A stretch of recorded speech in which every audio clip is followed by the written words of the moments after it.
Our guest today is Dr. Lana Tatour, academic, writer, and relentless critic of settler colonialism. Lana is a 48 Palestinian and senior lecturer in global development at UNSW, where she teaches and researches settler colonialism, indigeneity, race, citizenship, and human rights, with a focus on Palestine and so-called Israel. Her work cuts through liberal platitudes and exposes the structural violence behind ideas like democracy, citizenship, and coexistence. In other words, she doesn't just challenge the narrative, she dissects the whole apparatus that produces it. Lana's co-edited volume, Race and the Question of Palestine, was published in June with Stanford University Press, and it promises to be a game changer in how we understand Palestine, not just through the lens of rights, which she is critical of, but through the deeper mechanics of race, power, and colonial rule. Welcome, Lana. Thanks so much for having me. Ahlan, ahlan. Lana, every Palestinian household has a Nakba story. We want to hear yours, and in particular, looking at on whose land you live on now. So starting backwards, I would say, in terms of your positionality here in so-called Australia.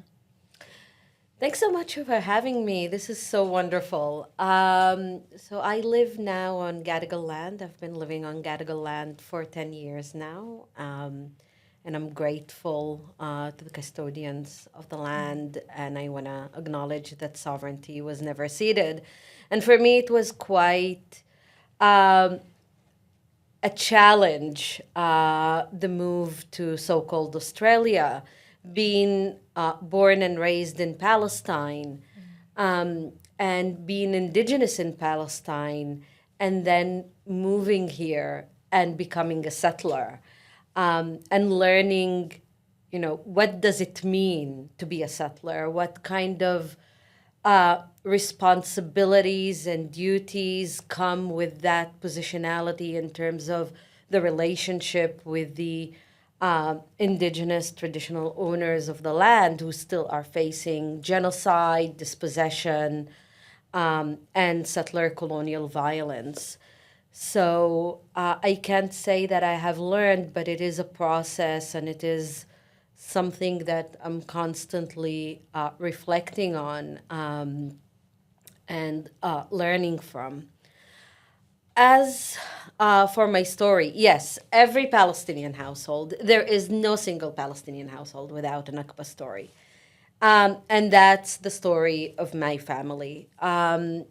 My grandparents from both sides, my mother's side and my father's side, have their own Nakba stories.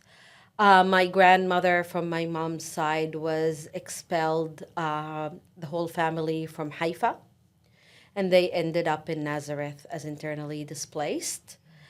Until now, they know where their home is. And actually, they tried to regain their house back, but obviously they couldn't under Israel's racial property laws. And she still, remembers that moment of expulsion. It's a defining moment. She remember when they had to pick up their stuff and leave their homes. My grandfather is from Safuriye, which is in Jalil. Safuriye was also, all the Palestinians there were expelled. He and his brother stayed with their parents, which is a common Palestinian story because a lot of the older generation couldn't make their way out of the country. They were too old, too frail, and they often someone stayed to take care of them. And that was my grandfather and his brother. The rest of the family either got killed fighting the Zionists, or ended up in refugee camps in Syria. Actually, only, I think, 3 years ago or 4 years ago, the family from Syria came to visit for the first time Palestine because they have been displaced again from Syria, from the refugee camps following the civil war there, ended up in Europe. And once they got European citizenship, they were able to come and visit Palestine on their European citizenship. And obviously you can tell how emotional that story was. On my father's side, so both my grandfather and my grandmother ended up in Nazareth, and they are there until this day. That became their home. But again, like many Palestinians, they identify with this kind of exile positionality, right? They still identify from Safuriye, from Haifa. On my father's side, they lived, the village still exists, Rene. It's next to Nazareth in the Jalil, north of Palestine. And when Deir Yassin happened, like many other Palestinians, they heard about the horrors of the massacre, and they left. And they made their way, also, again, part of the family, not the whole family. And he and my grandmother made their way to Lebanon and ended up in Baalbek refugee camp. And few months into being in Baalbek came the Eid. And the Eid is usually a time of happiness, of community. And all the women and children were crying, they were displaced. It wasn't the happy moment that it usually is. And that broke my grandfather's heart. And he just went, "We are going back to Palestine now. Pack up your things." They knew that they might be shot on the way back. So Israel, during that period, enacted what it called war on infiltration. So it rendered all Palestinians who ended up outside of Palestine, who tried to come back to Palestine, who are indigenous coming back to their homes, as infiltrators, as foreigners seeking to enter a foreign, country. And the war on infiltration was about preventing Palestinians from returning, shooting them at the borders. Shira Robinson calls it the war on return rather than war on infiltration, and I think that's the best way to capture it. They did come back to Palestine. They did manage to return. So, their story has many elements of the Palestinian story, which is the exile and the, being refugees and expulsion, but also it has one element that is denied from most Palestinians, still is denied from most Palestinians, and that's the return. But when they returned, they were lucky to find, their village still there, their house still there, but they returned to a new reality. Palestine became Israel. And they were, the natives of the land, they became illegal aliens under Israeli law, which meant that they were rendered as, that needs to be deported. And Israel had a massive network of collaborators, which often it blackmailed into collaborating. They called them abukis because they'll always be with, hooded with a black bag on their heads, and they'll roam the village and tell their Israeli operators who is an infiltrator in the village, right? And my grandfather was constantly, marked as infiltrators. So their house was raided repeatedly. They actually had a hole in the back of the house where he would hide, and there was a straw for air. But he was expelled several times they would expel them to Jenin, which is now which is the West Bank, then Jordanian territory, and every time he will make his way back. At the end, the story was they managed to get permanent residency that allowed them to stay. And the story was that before they left Palestine, he worked in a quarry for actually a Jewish Holocaust survival who came after the Holocaust, and he testified on his behalf. So the kind of the refugee settler immigrant Yeah. is, his testimony and his help is what allowed my grandfather, who is the indigenous person in the land, to remain in Palestine. They were naturalized as citizens only in the 80s. My grandfather never made peace with the existence of the state. So, like many Palestinians who remained, he worked in construction and kind of in Israeli, the Israeli labor market. When he could, he opened the first grocery shop in the village. And I'll finish with this story because I think it captures a lot of kind of what it means to be a Palestinian in Palestine, suddenly finding yourself a Palestinian in Israel, and being colonized, or what Eliezer called internally colonized, when the first Gulf War took place, and there were the Scud rockets, missiles fired by Iraq on Israel. So they gave everyone the masks, right, for protection. And the first night, we all went into the safe room. We were at my grandfather's place, and my father and my uncle begged my grandfather to put the mask, and he took the mask and he just smashed it on the wall, and he said, "I've been waiting for this moment since 1948," right? Well worth it. And I'll finish the story here.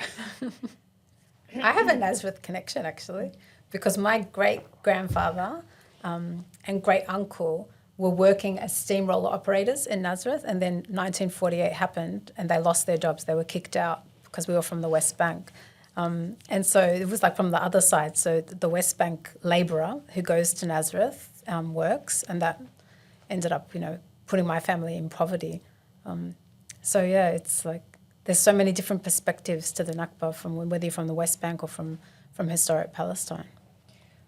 What's astounding to me is the incredible level of detail that you seem to have in sharing the story. And I think that speaks to the fact that it's not just that every Palestinian has this Nakba story, or that, our in generations before us experienced that. It's that we've inherited it. We obviously know it. We can recite it. We tell it like we lived it. It's a living story. So I guess on that note, the Nakba shattered and displaced Palestinians. It scattered us across what is now so-called Israel, the West Bank, Gaza, Jerusalem, the Syrian Golan Heights, refugee camps, and the diaspora, where we are now. This fragmentation that you've illustrated with your story, that we all illustrate actually, is not by coincidence. This is not an accident. Yeah. This is policy. Can you speak to that? Yes, absolutely. I mean, Israeli settler colonialism is premised, based, sustained by the fragmentation of Palestinians into different groups. Just looking at historic Palestine now, you have differentiated citizenship regime, and that differentiates not only between, Jews and Palestinians, but also between different Palestinian groups. Mm-hmm. So I'm coming from a community that has been naturalized, and we have Israeli citizenship. Palestinians in East Jerusalem have what they call permanent residency, but actually nothing is permanent in that residency. Because it could be revoked easily by the discretion of the Minister of Interior. And indeed, probably over 20,000 Palestinians, at least by now, have lost their residencies in East Jerusalem, which means they've been effectively expelled from the city and banned from living in it. And then you have the West Bank and Gaza, where it's occupied, it's occupied subjects. They're under military occupation, and Gaza is a story also of military occupation and genocide and siege. And then we have the shatat, the diaspora, right? And between those who are still in refugee camps. And obviously those who are scattered all around the world. And Israel wants to maintain this fragmentation.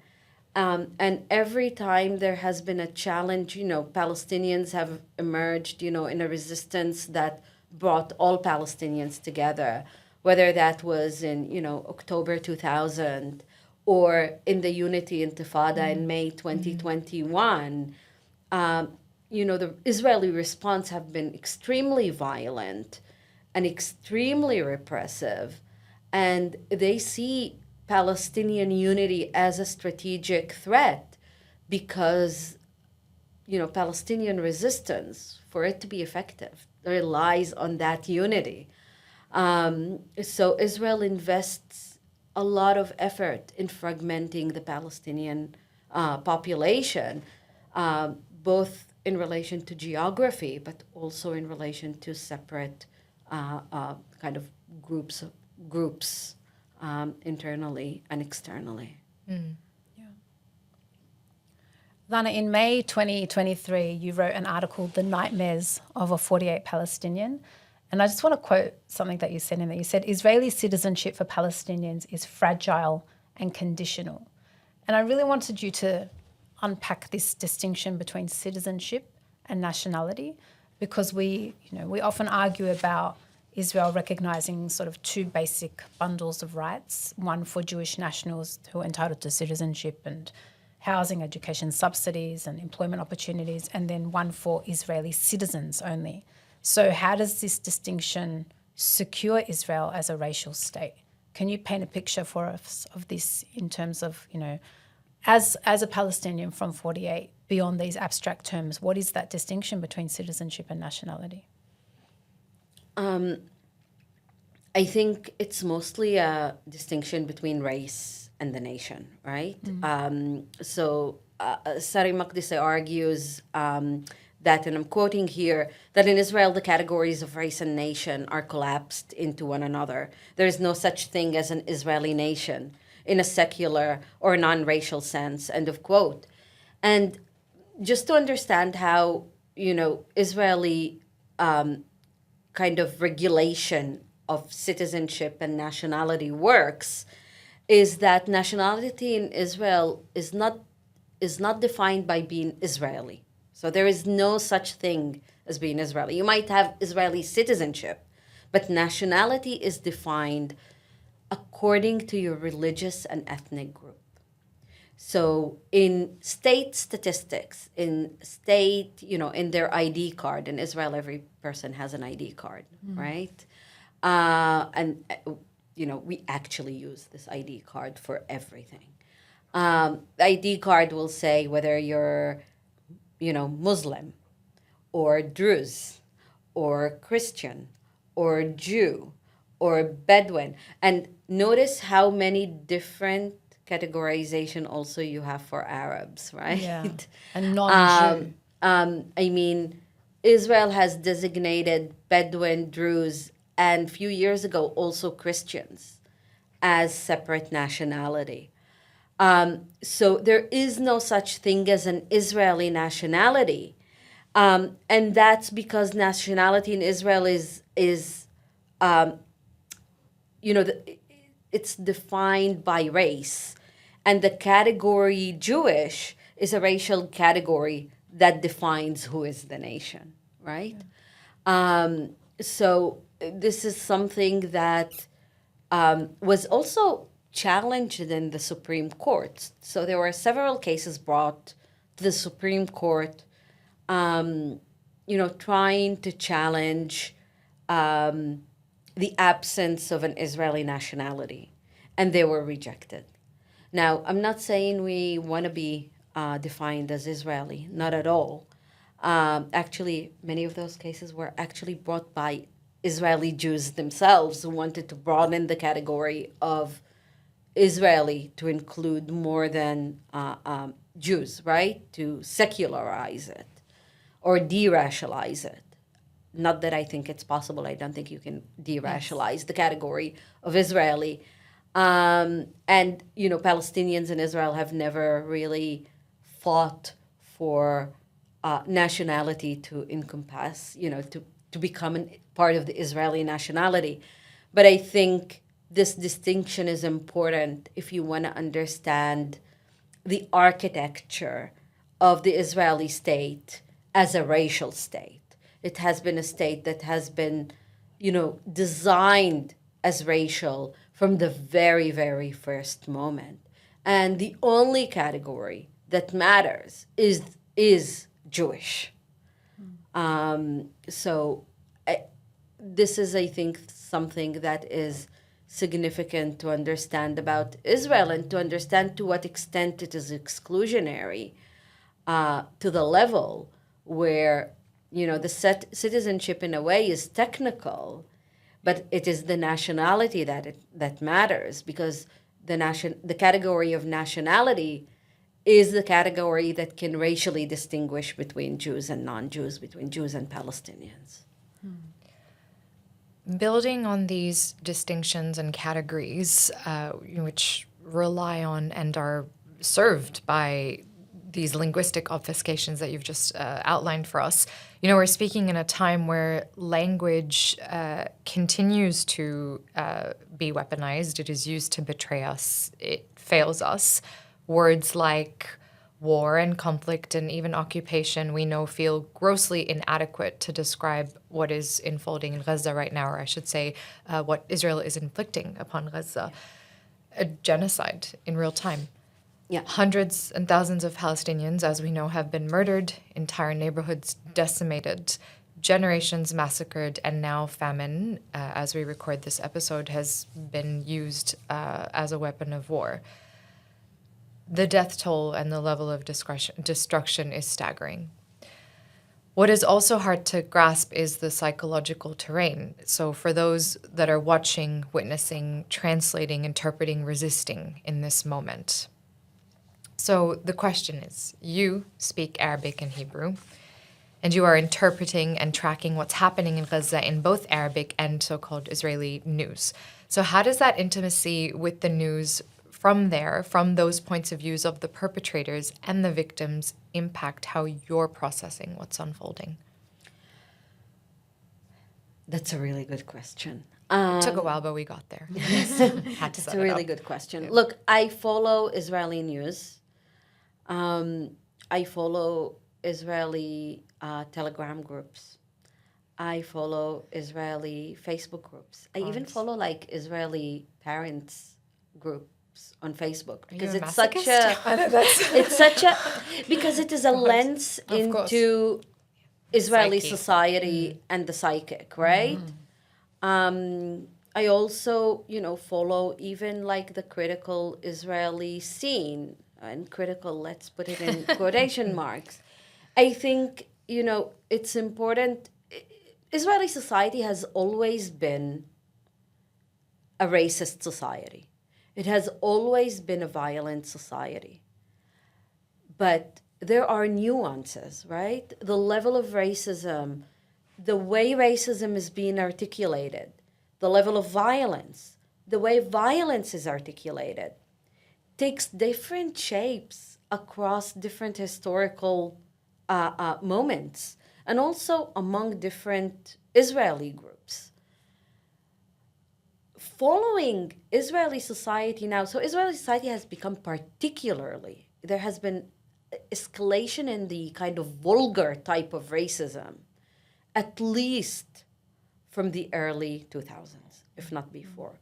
So there were always racism. There was the more kind of liberal racism, and so on and so forth, but there is a vulgar type of racism that is so crude and so honest in its brutality that has been developing. And following these groups during a genocide, first of all, it's understanding how they got to the stage of genocide, how they got to the stage of such severe, you know, deep dehumanization of Palestinians, where Palestinians completely don't exist as humans, where they are celebrating Palestinian death. They celebrate Palestinian kids being, starved to death. You see skeletons of Palestinian kids and they'll be mocking them.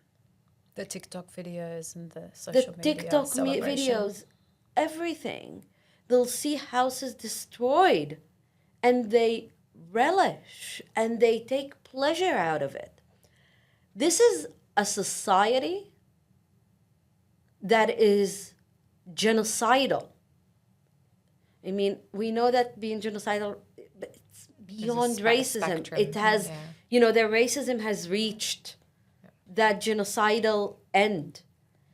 But also, what is so striking is the level to which they are claiming victimhood while committing genocide. You go through and you read and you follow groups and they honestly believe that they are the victims, that they are protecting themselves from, Palestinian Nazis. I mean, there is also that kind of delusion that is so dangerous that is happening there. Which a severe cognitive dissonance, almost severe. It's quite remarkable, but you know what? What is really, first of all, I think it is society without, beyond Irredeemable, redemption. yes. It's completely irredeemable. And I try to imagine a day after the genocide. I keep thinking about Germany in that context. And, the decades after the Holocaust and the attempts to reckon, not that they've done it so well. They're doing,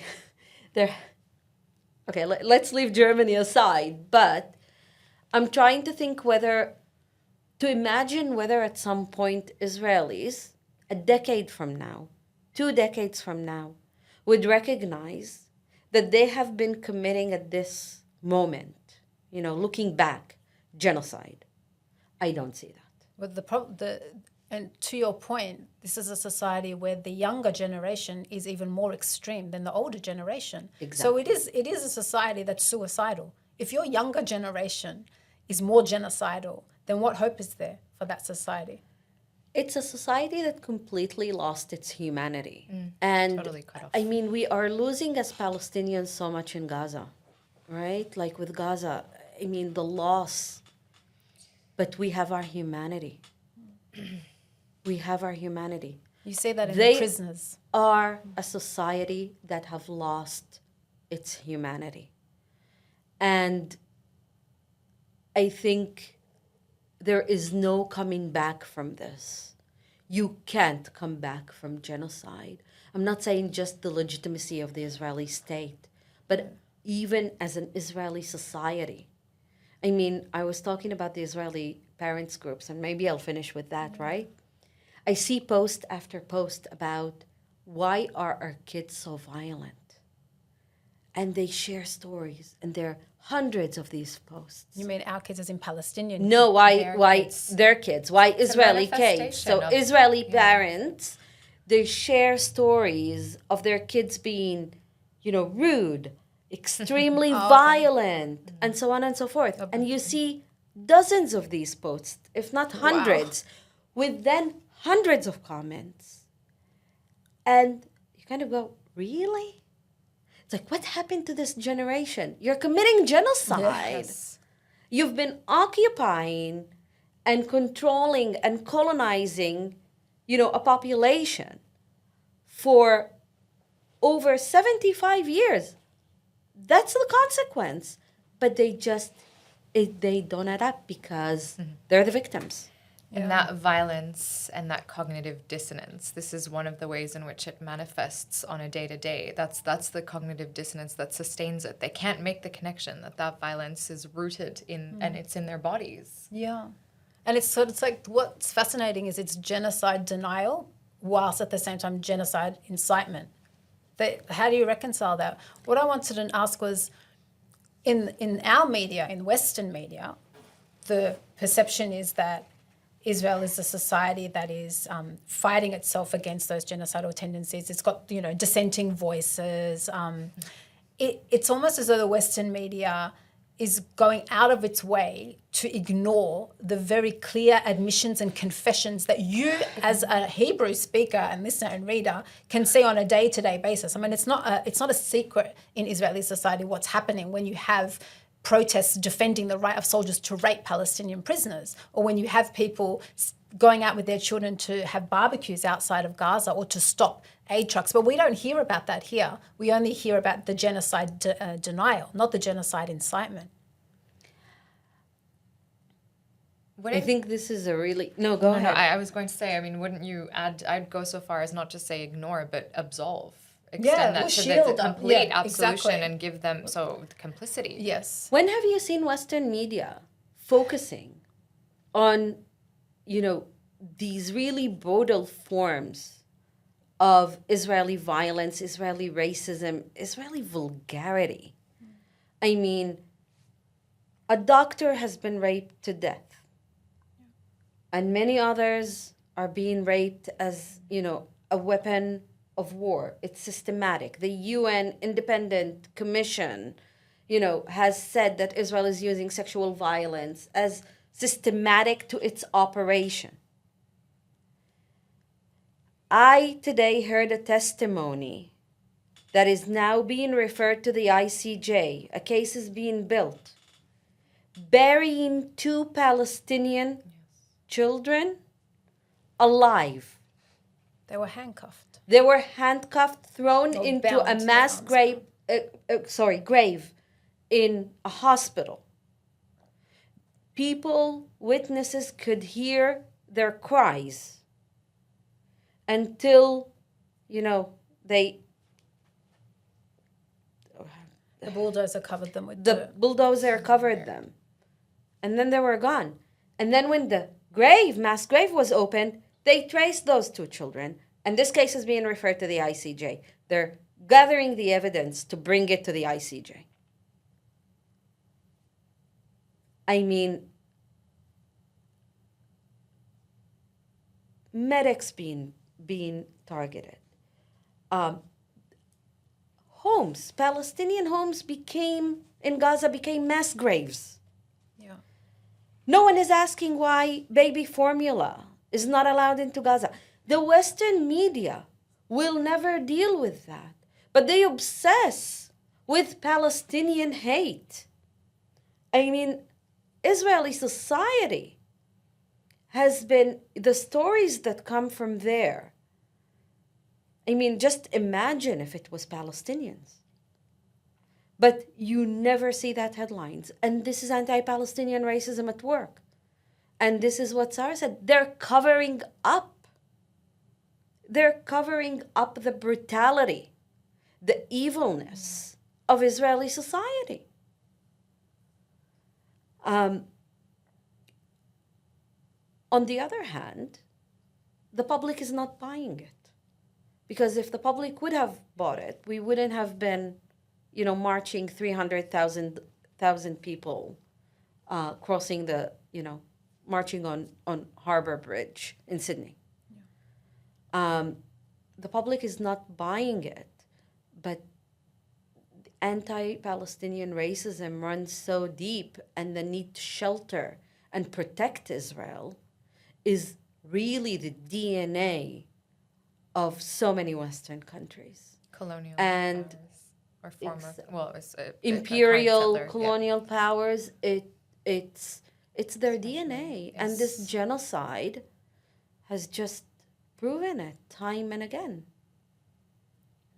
How do your family in historic Palestine in 48 live and work with people who are genocidal and who are open about it? Yeah. I ask that all the time. I ask, how can you? But what option do you have? But I think we need to look at it a bit slightly differently, which is, I haven't been in 48 Palestine since the genocide started. I'm going in December. So I couldn't bring myself to go. When was the last time you were there?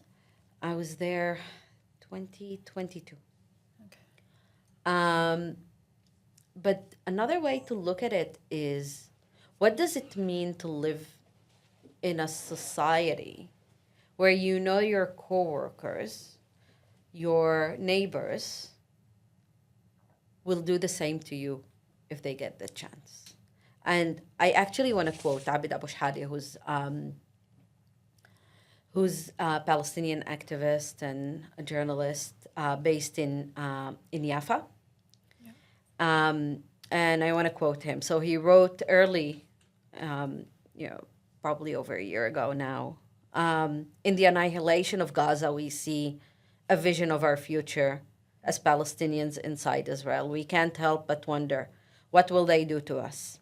Maybe they'll put us in a ghetto like they did after 1948. On TikTok, we see our Jewish Israeli neighbors destroying Gaza, abusing and humiliating Palestinians, expressions of unrestrained evil that are not even met with a whisper of protest from Israeli society. As dystopian as it sounds, these images are our future captured on film. It seems inconceivable, and I feel like as hard as we try to explain this to the average, non-Palestinian, it's really hard to translate what this means. You've lived it. Explaining it, it just feels unbelievable. Yeah. It's hard not to get emotional hearing that. And just, but on the flip side, you've got a live stream going, a live stream of a genocide, and that doesn't seem to have altered people's perceptions in some ways. We want to talk about your new co-edited book, Race and the Question of Palestine. Your book explores how race operates as a technology of power and colonial rule, a political and economic structure, a set of legal and discursive practices, and a classificatory system. Talk us through this description, this book, the range of essays in the book, and I'm especially interested in why now and what knowledge gap you were trying to plug in putting this book out there in the world. Many knowledge gaps, I'm sure. Yeah. So we started working on the book in 2018, and the idea was to try and think through Palestine through the lens of race, and thinking about settler colonialism in Palestine through the lens of race. And for me, it started from when I was actually doing my PhD, and I was reading literature on Palestine, starting from early literature, Edward Said, Elia Azre, and many others, and noticing that race was there along with settler colonialism. It was key frameworks to understand the question of Palestine. And then shifting to the kind of 80s and 90s and reading literature on Palestinians in Israel, which was the topic of my PhD, I started seeing more kind of articulation of Israel as an ethnic state, ethno-national state, ethnocracy. And one of the things that I asked myself is, why this shift? And what do we lose when we focus on these kind of ethnic-centered frameworks rather than race? And it seemed like for many, it's they feel much more comfortable speaking about Israel in terms of ethnicity and, ethnic privilege and ethnic superiority than actually speaking in terms of racial superiority, racial state, and so on and so forth. So part of the project was trying to think about how we can use race in Palestine and what does it mean to study race. Lana, what knowledge gap were you trying to plug with this book?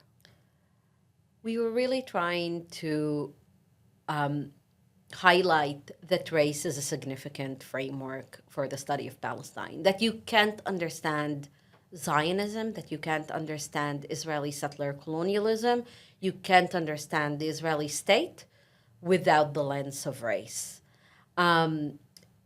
We're not the first to do that. And actually going back to Palestinian intellectual and political tradition, you see that race and settler colonialism existed together, entwined, as a framework to understand the question of Palestine. Palestinians have always recognized that Zionism is racism. They've always recognized that there is no settler colonialism without race. There is no settler colonialism without racialization. But somehow that kind of early literature, Edward Said, Elias-Rey, and many others, we saw that in the 80s and in the 90s, there was a shift to understanding Israel in terms of an ethnic state, an ethnocratic state, an ethnocracy. And one of the questions that, this book, or kind of one of the gaps that this book wanted to fill, is to prompt the question of what are we losing when we use ethnicity instead of race. And obviously ethnicity is a much softer framework to understand. You're not talking about racial supremacy, you're talking about like Israeli Jewish privilege. And so on and so forth. So much more individual than, say, structural, systemic, and it's even safer, if it's structural, it's understood in terms of ethnicity. So what happens is, there are different ethnicities and there are different nationalities, and some inequalities and structural privileges exist. But actually, there's something much more profound. There is a colonial project that is inherently racial, that drives from imperial, imperial racial, capitalist origins. The Israeli state is not an ethnic state; it is a racial state. Palestinians, we are facing what we are facing because of racialization. We're not facing it because we're a separate ethnicity, because we're a different ethnicity. We are facing it because we are racialized as less civilized, as less worthy, as less human. We're seeing that in the genocide now. There is no genocide without racialization, without the dehumanization of Palestinians. And part of this book is not saying we are the first to do race in Palestine. We are not.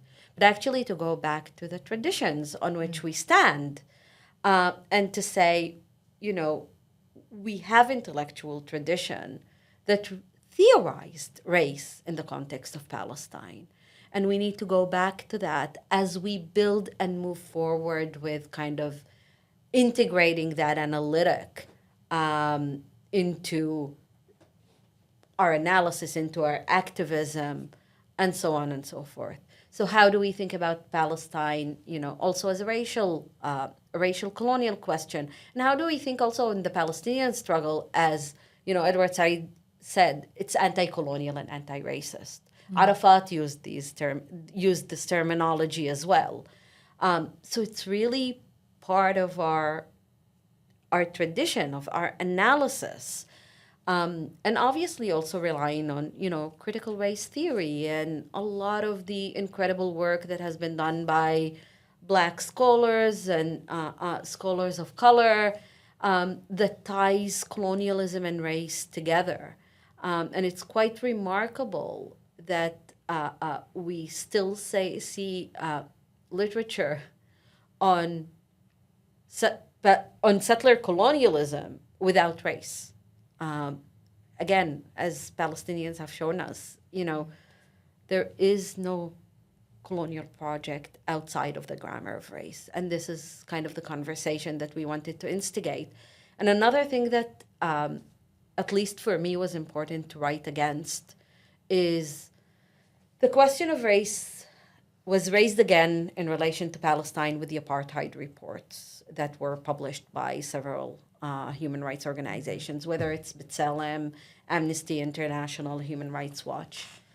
And actually, the introduction in the book starts with tracing how they understand race in Palestine, which kind of prompted the question that I raised in the introduction, that it's not only about whether race is a relevant question to Palestine, a relevant framework to Palestine, but what kind of theories of race?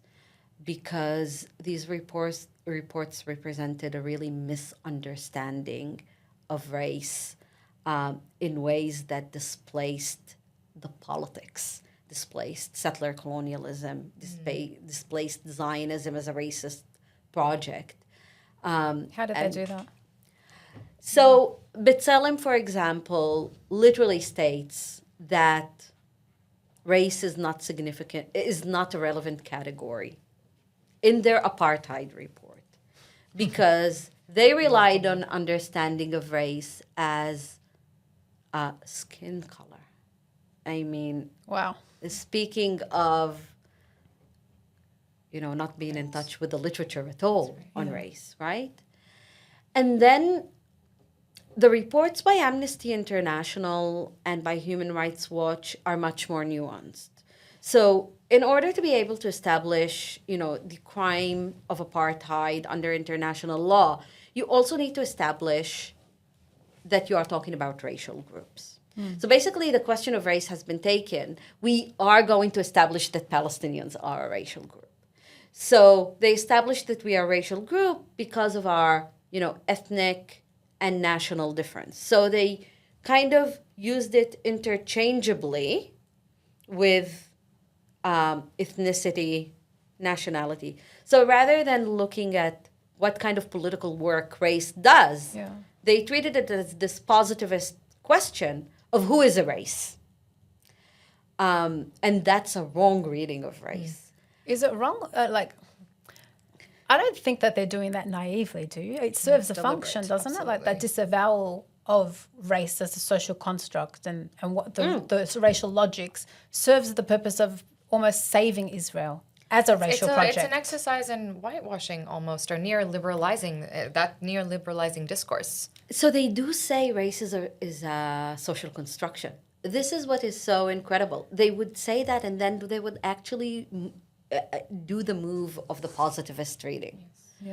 But I think that it is true around the whitewashing, because race exists in these reports, but Zionism doesn't exist in these reports.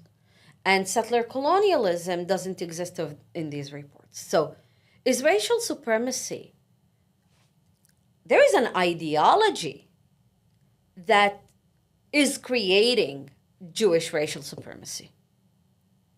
And they're just not willing to pinpoint what this ideology is. And there is political work that race is doing, the racialization, the anti-Palestinian racism. But they are not willing, again, to speak about that politics and that political work. So absolutely there is, race is not understood as this politically engineered, concept that is used to advance the particular colonial project. So for me, it was also writing against this kind of understanding that has been integrated in thinking about Palestine by these reports. And part of it is also when we deal with race, as this kind of political concept, the political work that it does, then it's also cautioning against liberal readings of race, which creates the Palestinian question as this liberal question of, we'll extend citizenship to all and everything will be okay, right? We just need to ensure equality. It becomes an equality, not a decolonization question. So also the anti-racism is not tied to anti-colonialism, but is tied to equality. So the book really wanted to bring all this amazing literature, and we were lucky to work with an amazing group of scholars thinking about racial capitalism in Palestine, thinking about how racialization work of refugees, of construction of the Bedouin as a separate race, thinking about land and race, thinking about political economy of race, gender and race, Palestinian Black solidarity. So we were really lucky to bring this scholarship together. And I have to say, there is, in the last few years, amazing work coming out on Palestine that uses the lens of race, the work of Sarah Ahmoud and, many others. That is producing, radical type of scholarship that teaches us how to actually engage in radical reading and analysis rather than liberal one. These reports, they've all come out in the last few years, is that right? In case, listeners are interested in reading them. And I would, dare I say, even in some way use them to serve a tactical or strategic purpose. I think, there is scope for that potentially. But if listeners, you are going to do that, then you must also promise to read alongside that Lana's the co-edited book, the book Race and the Question of Palestine. So that has to be the condition. If you are going to use those reports, that's fine, but you better read Race and the Question of Palestine as well. Thank you. But Lana, you were saying that race does political work, and disavowing race does political work as well. And we see that in the genocide, in the way that we respond to it and analyse it in the West. Because disavowing race means that you don't have to deal with the question of the profound dehumanisation of Palestinians.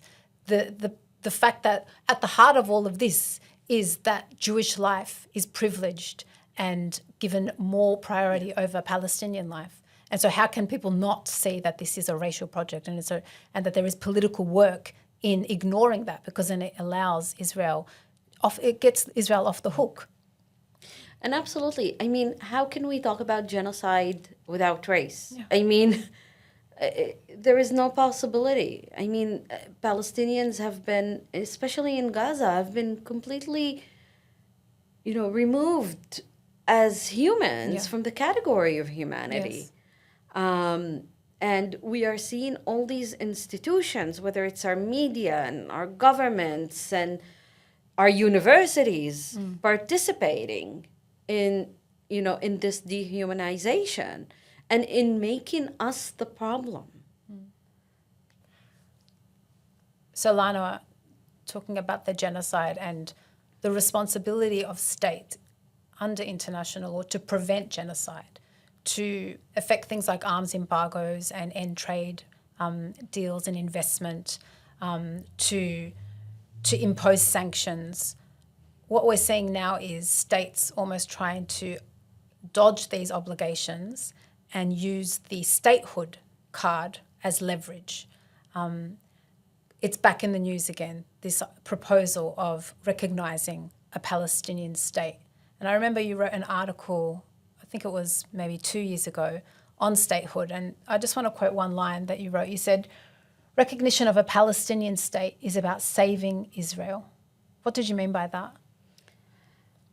So yes, every once in a while, the question of recognition of a Palestinian state, and come on, what is a Palestinian state without the attributes of a state, comes to the fore and is brought kind of raised by Western states predominantly.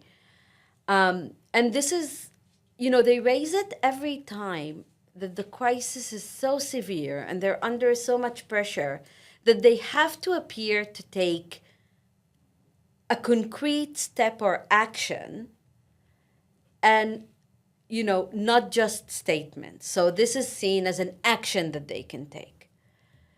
But like their statements that are so empty, the recognition is also an empty symbolic gesture, but that allows these countries to appear as if they're doing something.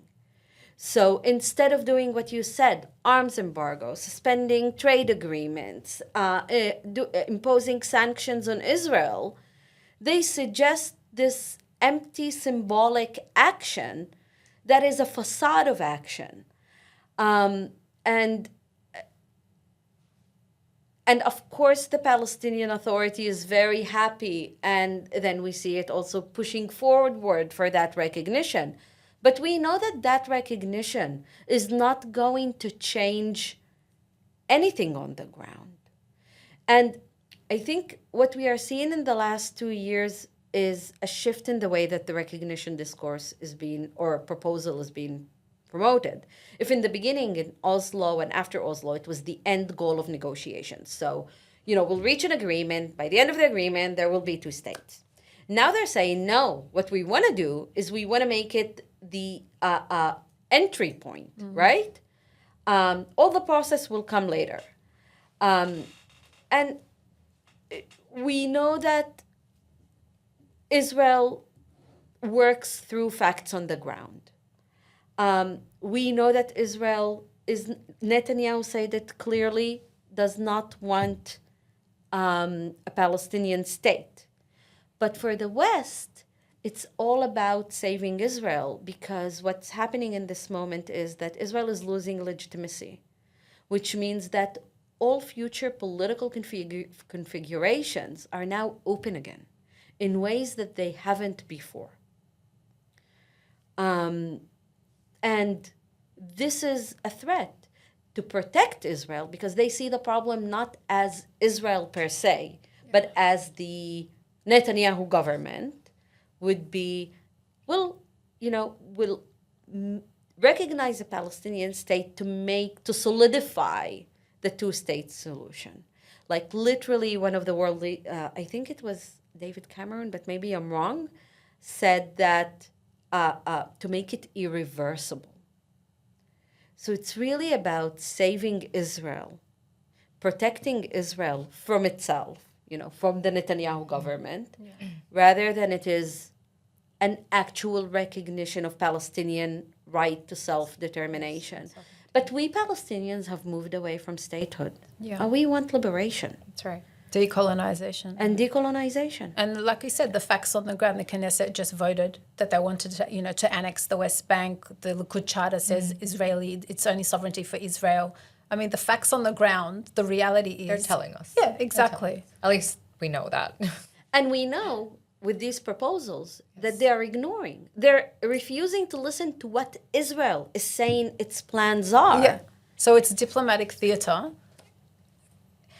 And it's not just saving Israel from a matter of absolution, but it's also a perennial negotiating table that gives them something. They appear to be doing something to all their the people that they respond to. So for us, it's we are being seen to be responding now with this empty, hollow proposal. Imagine responding to a genocide with an empty symbolic recognition of a state while there is a genocide happen in order to take the land and displace the population. I mean, how do you respond to 2 children being buried alive with "we will recognize a state"?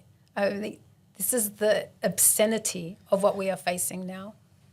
Man, what a note to end on. Thank you. Like I've just been punched in the gut. It's an obscenity indeed. We were joined today by Palestinian academic Dr. Lana Tatour. Lana, thank you for being on our episode today of 2 Pals and a Pod. We really have learned so much from the conversation, and I really hope that our listeners also take away a lot. Thank you so much for having me.